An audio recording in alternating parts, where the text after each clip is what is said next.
नमस्कार, मैं हूं अमृता निमेशन और आप देख रहे हैं अनादि टीवी। बुलेटिन की शुरुआत करेंगे इस वक्त की बड़ी खबर के साथ। आज नतीजों का दिन है और नतीजे सामने आ रहे हैं। मैनपुरी में डिंपल यादव को भारी बढ़त मिली है, लगभग 80,000 वोटों से आगे चल रही है डिंपल। रामपुर में सपा प्रत्याशी आगे और रामपुर में सपा भाजपा की कड़ी टक्कर देखी जा रही है। छत्तीसगढ़ में भानु प्रतापपुर में कांग्रेस आगे चल रही है। भानु प्रतापपुर में भाजपा तीसरे नंबर पर है। तो देखिए, छत्तीसगढ़ के भानु प्रतापपुर में कांग्रेस में काफी उत्साह नजर आ रहा है, जश्न भी मनाना शुरू कर दिया है। मैनपुरी में डिंपल यादव को भारी बढ़त मिलती हुई नजर आ रही है, लगभग 80,000 वोटों से आगे चल रही हैं डिंपल। जिस तरह से लगातार ये खबरें सामने आ रही थी, हमने देखा था किस तरह से मैनपुरी में मतदान के दिन ये देखा गया था। अखिलेश यादव काफी नाराजगी व्यक्त कर रहे थे प्रशासन की ओर से। उन्होंने कहा था कि मतदान नहीं करने दिया जा रहा है, जनता भी यही कहती हुई नजर आ रही थी। बावजूद इसके देखिए बड़ी बढ़त की ओर डिंपल यादव मैनपुरी में दिखाई दे रही है, 80,000 वोटों से आगे चल रही हैं। रामपुर में सपा प्रत्याशी आगे है, रामपुर में सपा भाजपा में कड़ी टक्कर देखी जा रही है। रामपुर में जिस तरह से सपा ने अब बढ़त बनाना शुरू कर दी है। भाजपा की अगर बात की जाए तो भाजपा खतौली, रामपुर, मैनपुरी में तीनों ही जगह पिछड़ती हुई नजर आ रही है। छत्तीसगढ़ में तो और बुरा हाल है, तीसरे नंबर पर है भाजपा।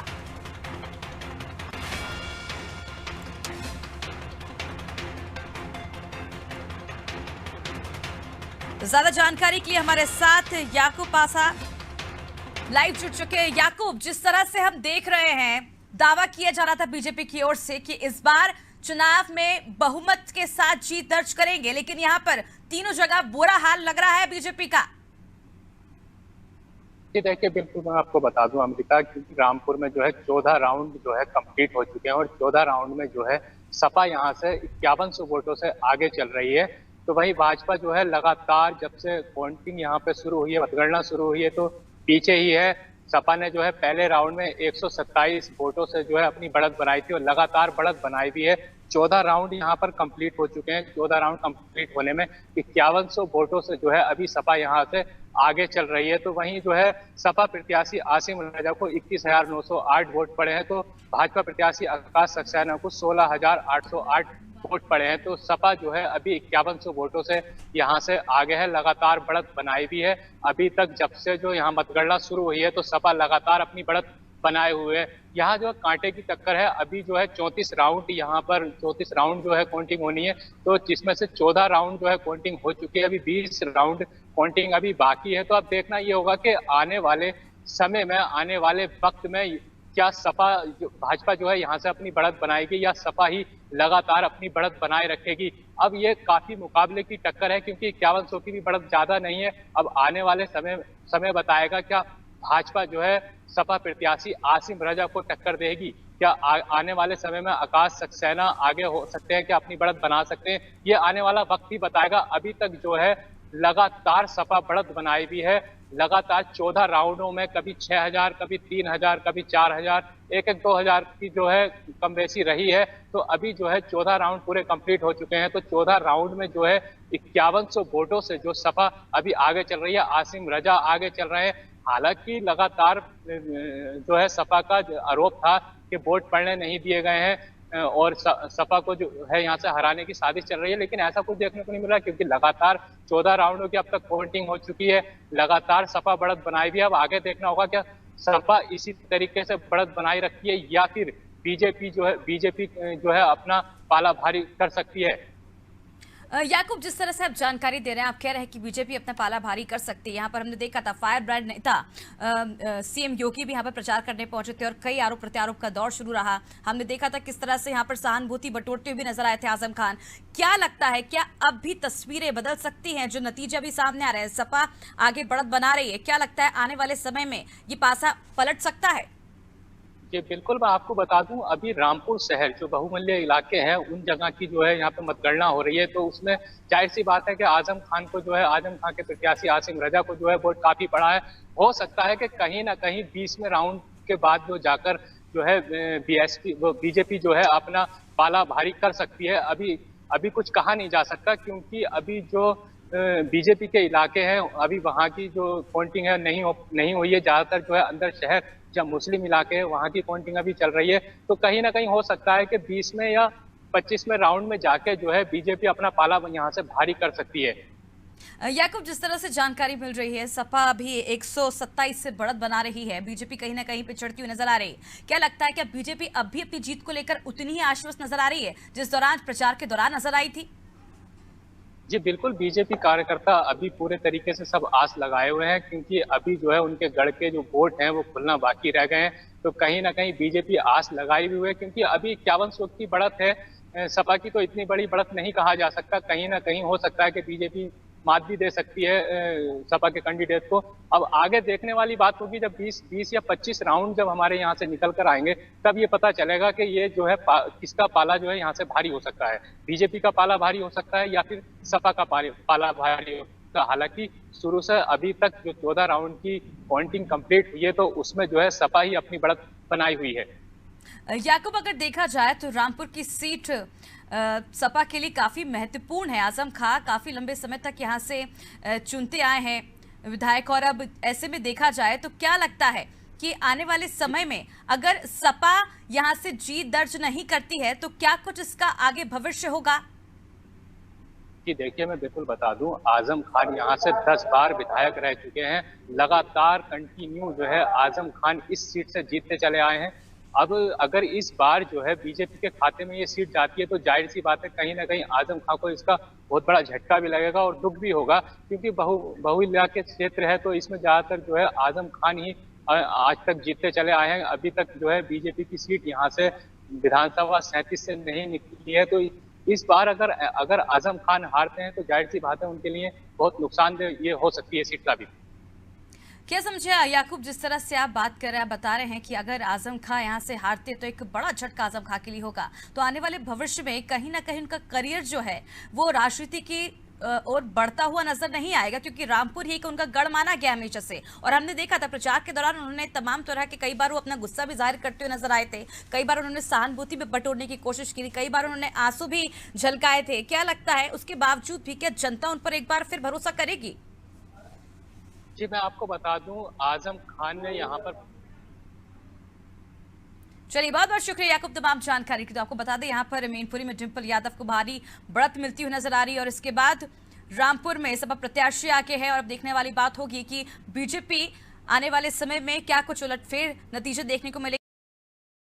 उन्होंने यहाँ पर कहा कि जिस तरह से राहुल गांधी भारत जोड़ो यात्रा कर रहे हैं, कब अब कहीं ये ना हो गुजरात चुनाव के बाद जिस तरह से कांग्रेस का बुरा हाल हुआ है, कांग्रेस को जो यात्रा अब कहीं राहुल गांधी को ना शुरू करना पड़े। इससे पहले भी गृह मंत्री का बयान सामने आया था, उन्होंने कहा था गुजरात में जिस तरह से प्रचंड की जीत इस बार बीजेपी की ओर से हो रही है, प्रचंड जीत हो रही है, गुजरात मॉडल को लेकर उन्होंने बातचीत की थी। उन्होंने कहा कि जिस तरह से राहुल गांधी भारत जोड़ो यात्रा कर रहे हैं, सड़कों पर उतरे थे वो भारत जोड़ो यात्रा करने के लिए, लेकिन अब कांग्रेस की सड़क पर आ गई। और अब सीएम शिवराज सिंह चौहान ने गुजरात चुनाव को लेकर पत्रकारों से बातचीत की है। उन्होंने कहा है कि जिस तरह से प्रचंड बहुमत के साथ गुजरात में इस बार बीजेपी आ रही है, और ऐसे ही पूरे देश भर में मोदी का मैजिक चलता रहेगा। मध्य प्रदेश में भी बीजेपी ही पूर्ण बहुमत के साथ आने वाले दिनों में अपनी सरकार बनाएगी। और कांग्रेस जिस तरह से भारत जोड़ो यात्रा पर निकली हुई है, अब कहीं अगला जो मिशन होगा, कहीं ये ना हो कि राहुल गांधी को अब कांग्रेस खोजो यात्रा करने पर मजबूर होना पड़े।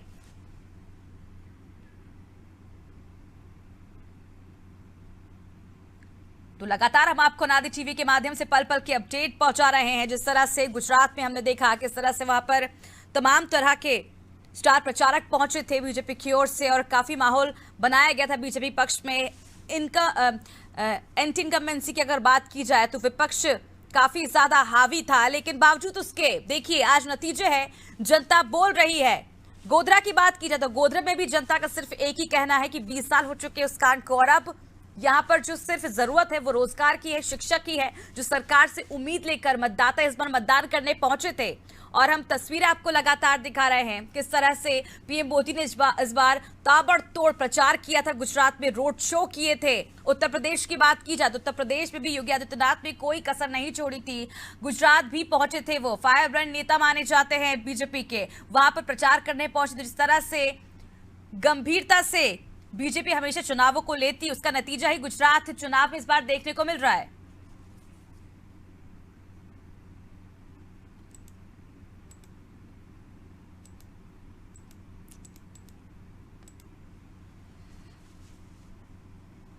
चलिए, बड़ी खबर मिल रही है इसी बीच भोपाल से, जहां वीडी शर्मा का बयान सामने आया है। प्रदेश अध्यक्ष वीडी शर्मा ने कहा है कि गुजरात के परिणाम जो आज आ रहे हैं ये इस देश के इतिहास में स्वर्णिम अध्याय है। पूरे भारत के इतिहास में गुजरात में रिकॉर्ड जीत दर्ज की है। ये जीत भारत में पीएम की लोकप्रियता की जीत है। गुड गवर्नेंस और विकास को जनता ने समर्थन दिया है। तो देखिए, एक के बाद एक बयान सामने आ रहे। इससे पहले गृह मंत्री नरोत्तम मिश्रा का बयान सामने आया था, उसके बाद सीएम शिवराज सिंह चौहान का बयान सामने, और अब बीजेपी प्रदेश अध्यक्ष वीडी शर्मा का बयान सामने आया। गुजरात के परिणाम जो आज आ रहे हैं ये इस देश के इतिहास में स्वर्णिम अध्याय है। पूरे भारत के इतिहास में गुजरात में रिकॉर्ड जीत दर्ज की गई है। ये जीत भारत में पीएम की लोकप्रियता की जीत है। गुड गवर्नेंस और विकास को जनता ने समर्थन दिया है। तो देखिए किस तरह से लगातार बयान सामने आ रहे हैं बीजेपी की जीत को लेकर। अब उत्साह देखा जा रहा है बीजेपी नेताओं में, बीजेपी कार्यकर्ताओं में। चलिए अब सीधे रुख करते भानु प्रतापपुर का, जहां पर हमारे साथ संवाददाता मिंटू जुड़ चुके हैं। मिंटू, अगर भानु प्रतापपुर की बात की जाए तो इस वक्त क्या कुछ अपडेट मिल रही है इलेक्शंस को लेकर? जी देखिए, भानु प्रतापपुर जो उपचुनाव का जो नतीजा है वो आज आ गया है, आने वाला है। अभी 10वें राउंड तक की गिनती हो चुकी है। 10वें राउंड में कांग्रेस के प्रत्याशी सावित्री मंडावी जी आगे नजर आ रहे हैं। उनको कुल करीब 31,000 वोट मिले हैं। और वही भाजपा की अगर बात किया जाए तो भाजपा के जो प्रत्याशी को 16,000 वोट मिला है। और उनके उनके साथ जो कॉम्पिटिटिव है वो है जो आदिवासी समाज के जो नेता है कोर्राम जी, वो उनके क्वांटिटी में मदद आ रहा है। आपको बता दूं, अगर कांग्रेस की बात किया जाए तो करीब सावित्री मंडावी जी जो है 16,000 वोट से आगे चल रही है। जी, जिस तरह से मिंटू आप जानकारी दे रहे हैं कि सावित्री मंडावी इस बार 16,000 वोटों से आगे चल रही है, आखिर क्या कुछ फैक्टर रहे हैं जो बीजेपी बढ़त नहीं बना पा रही, तीसरे स्थान पर है?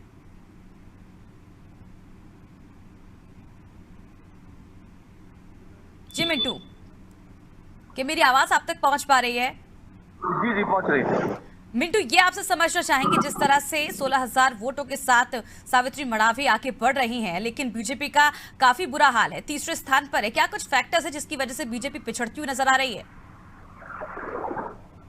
जी देखिए, आपको बता दूं, अगर बीजेपी की बात किया जाए तो बीजेपी जो तीसरा और चौथा राउंड था उसमें बीजेपी कहीं तीसरे नंबर पे नजर आ रही थी। हालांकि 10वें राउंड तक अभी बीजेपी पार्टी के जो प्रत्याशी वो दूसरे राउंड में मतलब दूसरे नंबर पे नजर आ रही है। अगर कांग्रेस की बात किया जाए तो कांग्रेस के जो आला अधिकारी और जो कांग्रेस के कार्यकर्ता है बाहर आतिशबाजी करने को देखा जा रहा है, पटाखे फोड़ जा रहे हैं। कहीं ना कहीं 16वें राउंड में सावित्री मंडावी के 15,000 से अधिक जो आगे निकल के चले गए वोट मिलने के कारण जो उनकी जीत लगभग तय बताई जा रही है। क्योंकि अभी सिर्फ 6 राउंड और बचा है, जो लंच के बाद अभी बताया जा रहा है कि उसमें भी बताया जा रहा है रुझान की सावित्री देवी ही आगे निकलेंगे। अगर मुद्दे की बात किया जाए तो मुद्दा यह है कि 4 साल के कांग्रेस सरकार के विकास कार्य को देखते हुए लोगों ने वोट दिया। और जो स्वर्गीय मनोज मंडावी जी थे, जो यहाँ के विधायक रह चुके थे, उनके डेथ के बाद जो उनका टिकट कांग्रेस पार्टी की तरफ से सावित्री देवी को दिया गया था, तो कहीं ना कहीं मनोज मंडावी जी जो अच्छे कार्य किए, 4 साल के जो गुड फेस था, उसके नतीजों के हिसाब से यहाँ पे जो जनता है उनको वोट की है। अब आगे रुझान देखनी होगी कि आखिर कौन जीतता है। रुझान की अगर बात किया जाए तो यहाँ पे रुझान सावित्री देवी के तरफ ही नजर आ रहा है। जी मिंटू, हमने देखा था किस तरह से जब चुनाव की तारीख घोषित हुई थी तब बड़े दमखम के साथ बीजेपी प्रचार में जुट गई थी। बीजेपी का कहना था कि आरक्षण बचाओ, कांग्रेस हटाओ, लेकिन नामांकन भरते ही बीजेपी की हवा निकल गई। बीजेपी के ब्रह्मानंद नेताम पर रेप का केस दर्ज किया गया। झारखंड पुलिस वहां पर पहुंच गई, उन्हें गिरफ्तार करने के लिए नोटिस भेजा गया, पेश करने के लिए कहा गया। क्या यही वजह है जिसकी वजह से बीजेपी कहीं ना कहीं उसकी छवि खराब हुई और पिछड़ती हुई नजर आ रही है?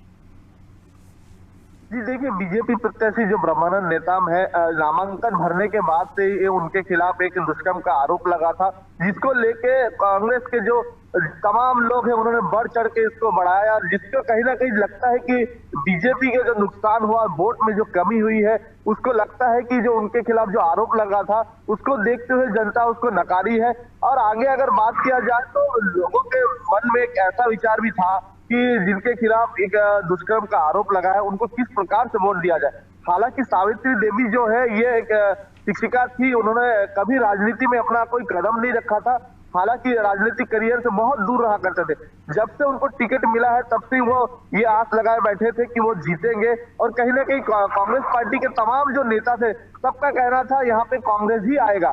और जो कांग्रेस के कार्यकाल में जो 4 साल का कार्यकाल था, 4 साल में जो कांग्रेस ने अच्छा काम किया, कहीं ना कहीं उसको देखते हुए यहाँ पे जनता वोट कर रही है और वोट की भी है। मतगणना की बात करें तो 10वें राउंड तक जो सावित्री देवी में भरपूर मात्रा में जो वोट मिला है, करीब 16,000 मतों से आगे है। ये कहीं ना कहीं कांग्रेस की तरफ से उनके जो अच्छे कार्य है उनको देख के ही जनता वोट दे रही है। हालांकि भाजपा की तरफ से और जो आदिवासी जो नेता है ब्रह्मानंद नेताम और वो जो कुर्राम जी थे, उनको ये अभी कैंडिडेट के रूप सेकेंड थर्ड कैंडिडेट के रूप में माना जा रहा है। हालांकि अभी यहाँ पे सावित्री मंडावी जी का जीत लगभग तय माना जा रहा है। जी मिंटू, जिस तरह से हमने देखा था लगातार जो बीजेपी आरक्षण का मुद्दा बनाने का प्रयास कर रही थी और आरक्षण को कहीं ना कहीं बड़ा मुद्दा बनाया भी गया था, लेकिन एक सहानुभूति फैक्टर जो हम कयास लगा रहे थे कहीं ना कहीं ये सावित्री मंडावी के काम आएगा। क्या यही वजह है जो सावित्री मंडावी जीत दर्ज कर रही हैं, आगे बढ़ती जा रही हैं? जी, भारी मात्रा में उनको वोट देखते हुए लगता है कि ये जो सिंपैथी की वोट की बात कही जाती है यहाँ पे सत्य साबित होते नजर आ रहे हैं, क्योंकि कहीं ना कहीं सावित्री देवी जो है पहली बार जो इस मंच पे आई है, और क्योंकि उनका जो ये राजनीतिक करियर पहले किसी प्रकार की कोई राजनीतिक करियर नहीं था, वो एक शिक्षिका थी। अब पहली बार वो जनता के बीच गए, जनता के बीच जाके वोट मांगे। कहीं ना कहीं जो फैक्टर है वो तो यहाँ पे नजर आ ही रहा है, सिंपैथी फैक्टर जो नजर आ ही रहा है।